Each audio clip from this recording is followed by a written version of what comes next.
ในวันที่ 12 ธันวาคม 2025 นี้อยู่ที่ห้องประชุมเบอร์ 3 ของเมืองบริคันได้จัดกองประชุมสรุปการจัดตั้งปฏิบัติเวียกงานประจำปี 2025 และทิศทางแผนการปี 2026 ของคณะสมาชิกสภาประชาชนแขวงบริคำไซประจำเขตเลือกตั้งเมืองบริคันขึ้นอย่างเป็นทางการภายใต้การเป็นประธานของท่านนางวาลีสุทธวงศ์ประธานคณะสมาชิกสภาประชาชนแขวงประจำเขตเลือกตั้งเมืองบริคันให้เกียรติเข้าร่วมของท่านทองใบทองใส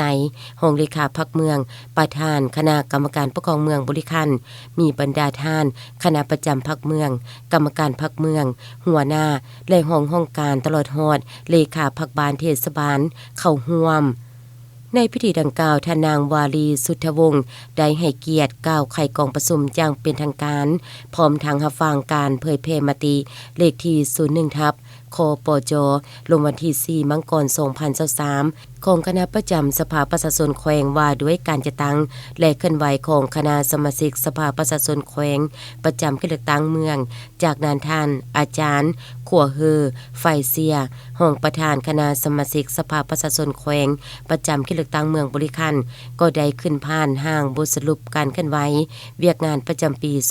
2025และวางทิศทางแผนการปี 2026ผ่านการเคลื่อนไหวเวียกงานตัวจริงระยะ1 ปีผ่านมาคณะสมาชิกสภาประชาชนแขวงประจำเขตเลือกตั้งเมืองได้เอาใจใส่ปฏิบัติพระราชบทบาทสิทธิและหน้าที่ของตนตามที่กฎหมายกำหนดไว้